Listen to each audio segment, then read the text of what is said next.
중세시대 7대 불가사의 중 하나로 손꼽히는 이탈리아의 피사의 사탑은 오랫동안 건축계의 연구 대상이 되어 왔습니다. 금방이라도 쓰러질 듯한 모습에도 불구하고 무려 700년이라는 세월을 버티며 불안정 속 완성품이라는 평가를 받고 있기 때문이죠. 하지만 2010년 이탈리아를 온통 뒤집어 놓은 충격적인 소식이 한 매체에 의해 보도됐습니다. 피사의 사탑의 존재 자체를 무용지물로 만들 3기의 건축물이 한국에 의해 건설되고 있었기 때문이죠.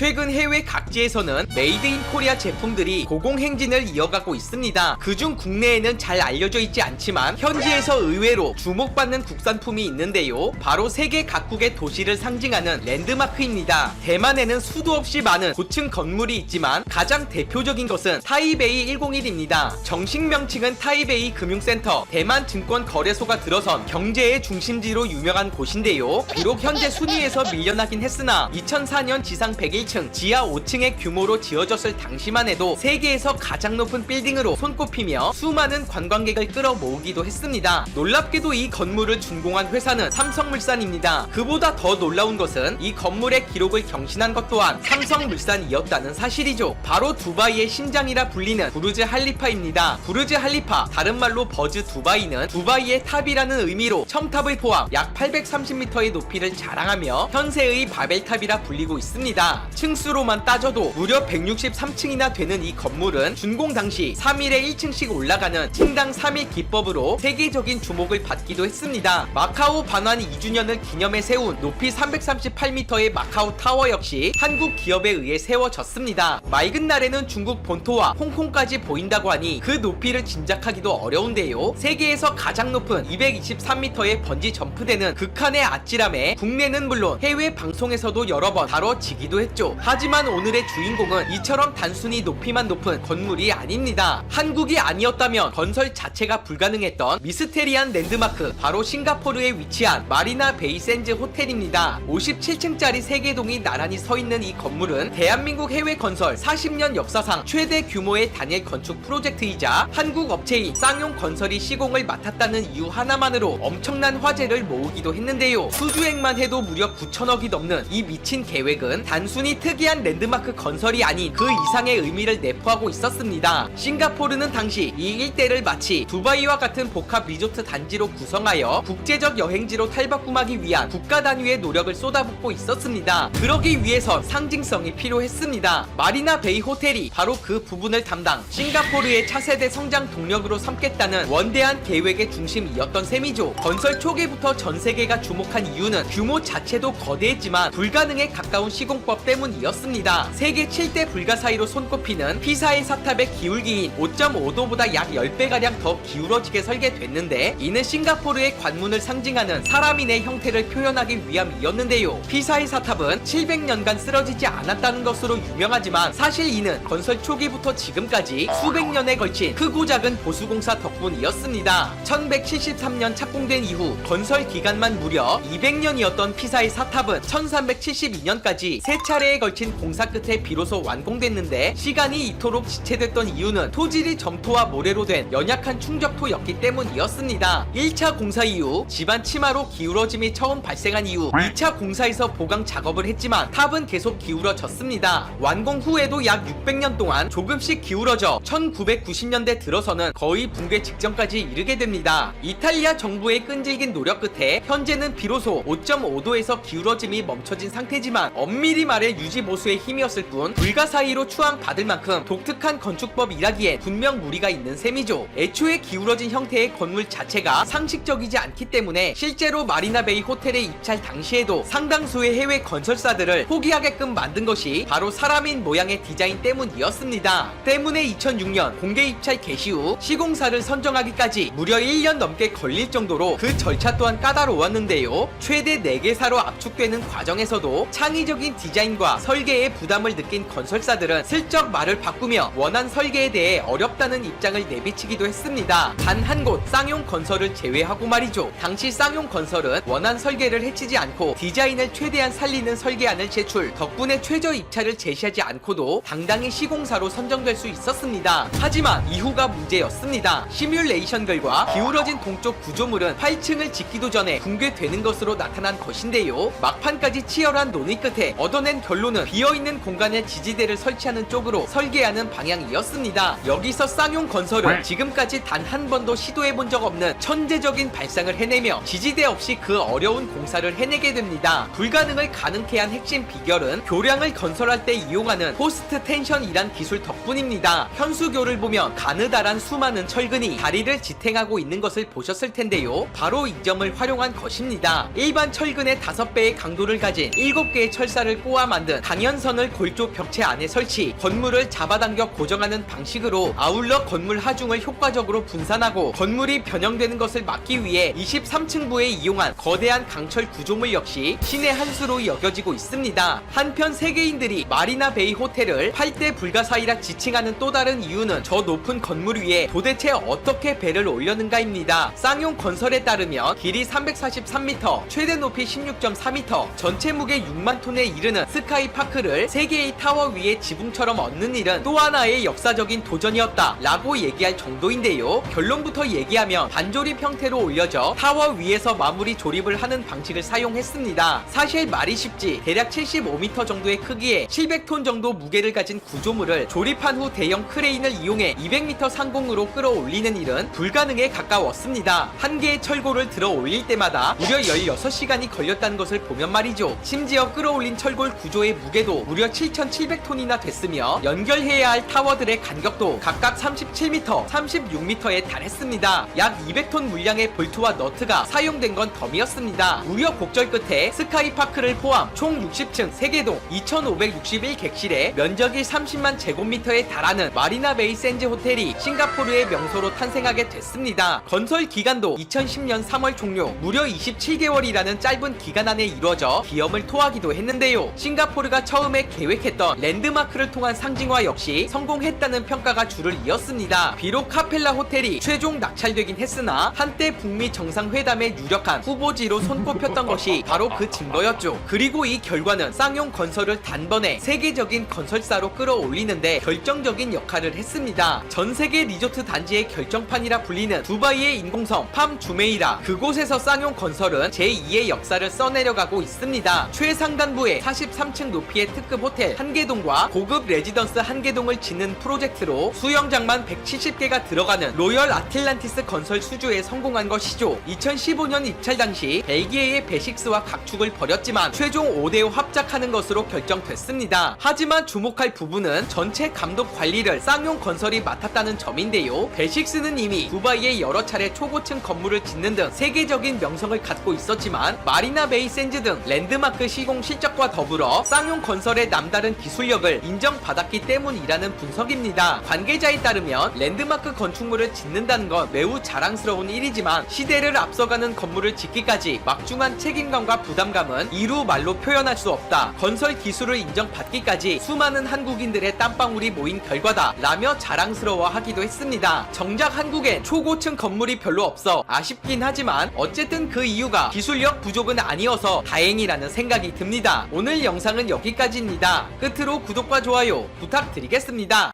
일본에서 코로나19 중증 환자가 급증하고 있지만 병상 부족이 심각한 상황이다. 원내 감염 등의 영향으로 응급의료기관이 환자 수용을 거부하는 사례도 이어지는 등 의료 시스템의 기능에 문제가 생기고 있다.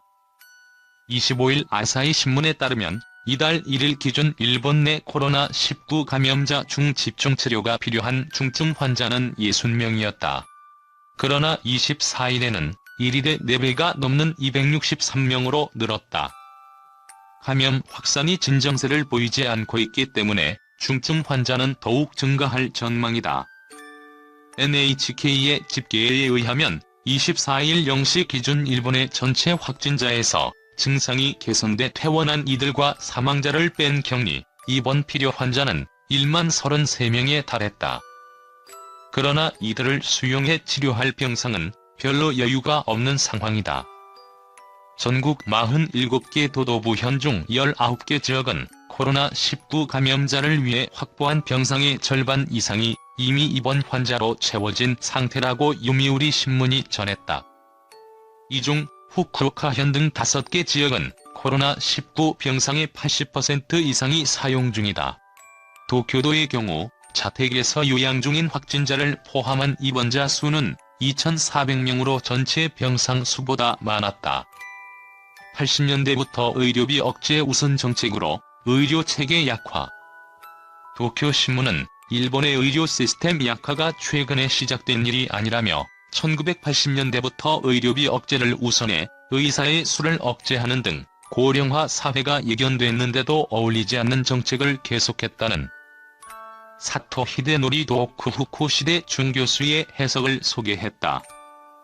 후생노동성의 조사에 따르면 1995년에는 전염병 환자용 병상이 9,974개였는데 2018년에는 5분의 1에 미달하는 1,882개로 줄어드는 등 만약의 사태에 대응할 수 있는 능력이 저하됐다고 신문은 전했다. 일본 보건당국은 병상 부족에 대응하기 위해 경증 환자를 당국이 확보한 숙박시설 등에 수용하고 의료기관은 중증 환자 치료에 집중하는 전략을 택하고 있다. 그러나 최근 경증이라는 이유로 집에 머물던 확진자 2명이 잇따라 사망하면서 의료기관이 아닌 곳에서 확진자를 수용하는 것에 대한 우려가 커지고 있다. 감염 우려에 응급환자 수용 중단한 병원 속출. 이런 가운데 원내 감염 발생 또는 원내 감염 우려로 응급환자 수용을 중단하거나 코로나19 대응에 집중하기 위해 일반 응급환자의 수용을 중단한 병원도 속출하고 있다. 아사히 신문에 따르면 응급의료기관 중 가장 고도의 대응력이 있는 3차 구급의료기관 중 도쿄, 교토, 오사카, 휴고, 시가 등에서 7개 기관이 중증 환자 수용을 제한하거나 중단했다. 이밖에 3차 구급의료기관의 기능은 계속 수행하되 상대적으로 경증인 구급 환자 수용을 중단한 병원이 여러 곳 있었다. 한편 일본 언론이 신종 코로나 바이러스 감염증 사태 속에서도 개막을 준비하고 있는 한국 프로야구의 소식을 비중 있게 다루었다. 일본 주니치 스포츠는 지난 20일 오후 KBO 리그가 빠르면 5월 1일 개막할 것이라는 오치 IAG 삼성 라이온즈 투수 코치의 말을 인용해 보도했다. 한국이 코로나19를 억제했다고 설명한 신문은 한국은 5월 1일 개막을 앞두고 있는 반면 일본 야구계는 긴급사태 선언이 해제된 이후에나 개막이 가능할 것이라고 비관적인 전망을 내놨다. 이하라 도루 일본 야구기구 사무국장은 12개 구단은 5월 말까지는 개막이 어렵다는 인식을 갖고 있다고 말했다. 사실상 6월 개막이 목표라는 뜻이다. 신문은 긴급사태 선언 해제에서 단체 훈련 금지 해제에서 연습 경기로 이어지는 순서를 밟으려면 1개월 정도 준비 기간이 필요할 것으로 보인다고 설명했다. 한국은 코로나19 1일 확진자 수가 확연히 줄어들고 있다. 여전히 사회적 거리두기를 이어가고 있지만 방역 당국이 생활 방역 전환을 검토할 정도로 상황이 호전됐다. 무관중 경기 등 감염 예방 조치를 취한 실외 스포츠의 개막도 가능할 것이라는 정세균 국무총리의 발언도 있었다. 한국야구위원회는 21일 이사회를 개최해 개막일을 확정할 예정이다. 현재로는 5월 1일 또는 5월 5일 개막이 유력하다. 반면 일본 프로야구는 주니치 스포츠의 설명대로 5월 개막은 물 건너간 상황이다. 아베 신조 일본 총리는 지난 16일 도쿄 등 7개 지역에 한정됐던 국가긴급사태를 전국으로 확대했다. 일본의 긴급사태는 일단 5월 6일까지 유효하다. 단 코로나19 확산이 멈추지 않으면 연장될 수밖에 없다. 프로야구 개막을 놓고 한일 양국의 명암이 극명하게 갈리고 있다. 아사히 신문은 25일 일본이 세계 표준인 한국식 코로나19 검사 방식을 채택하지 않는 이유라는 제목의 특파원 리포트를 지면에 실었다. 신문은 한국이 2월 말 대구에서 신천지로 인한 코로나19 집단 발발이 시작됐을 때 재택근무를 확대했고 사람의 이동을 최소화해 피해를 막았다고 보도했다. 이후 검사 역량을 키우고 정보기술을 기반으로 확진자의 동선을 추적해 바이러스 확산을 막았다고 덧붙였다. 이로 인해 한국의 길거리는 일상의 풍경을 찾아가고 있다고 했다. 그러면서 한국 방역에 가장 큰 역할을 해낸 것은 충분한 코로나19 검사 역량이었다고 강조했다. 한국의 코로나19 검사 건은 총 95만 건으로 일본의 5배 수준이다. 또한 1월 중국에서 코로나19가 본격적으로 확산하자 한국 정부는 민간 기업과 협력해 충분한 양의 진단키트를 확보했다고 설명했다. 한국의 이 같은 검사 역량은 이후 도널드 트럼프 미국 대통령의 찬사를 받았고 코로나19에 대처하는 서구 국가들의 표준 모델이 됐다고도 평가했다. 뿐만 아니라 문재인 대통령은 4월 중순까지 20개국 이상의 정상으로부터 전화통화 요청을 받았으며 한국 정부는 진단키트 수출로 외교적 존재감을 향상시켰다고 분석했다. 반면 일본은 한국에 대한 세계적인 평가와 거리가 멀다고 지적했다. 한일 정상 간의 전화 협의도 이루어지지 않았다고 꼬집었다. 실제로 일본 후생노동성 당국자는 한국에서 시행 중인 드라이브스루 방식의 검사에 대해 정확도가 낮다며 비판했다. 일본은 지난 7일 긴급 사태를 선포한 이후에도 드라이브스루 선별 진료소 설치에 대해 완강한 거부 의사를 밝혔다. 그러나 일본 지자체는 자체적으로 한국식 검사 방식을 도입하고 있다. 아이치현 나고야시, 니가타현 니가타시는 이미 드라이브스루 검사를 시작했다. 정부 방침에 대한 불안의 표시다.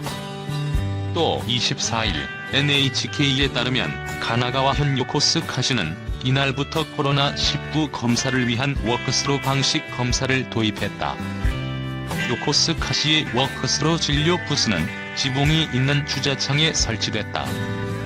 간호사 등이 부스 안에 들어가 설치된 장갑을 착용하고 부스 밖 사람의 코에서 검체를 채취하는 형식으로 한국의 워크스루 검사와 동일하다. 이 정부는 이미 특허청을 중심으로 한국형 워크스루 진료 부스의 해외 진출을 지원하고 있다. 아사히 신문 특파원은 복수의 한국 정부 관계자를 인용해 한국 정부는 일본의 진단키트나 마스크 등을 지원하는 방안을 검토하고 있다며 다만 아베 정부가 한국의 지원을 받는데 소극적인 태도를 보이고 있어 청와대로서도 지금은 조심스럽다고 전했다. 이어 지원을 받은 일본이 감사의 뜻을 표시하지 않을 경우 여론이 악화될 수 있어 신중한 입장을 고수하고 있다고 했다. 아사히 신문은 또 한국 정부는 요청이 없으면 지원도 없다는 입장을 지키고 있는데 정작 일본에도 진단키트는 있다. 한국이 지원을 한다면 고맙게 받으면 된다는 천연덕스러운 태도를 보이고 있다고 비판했다.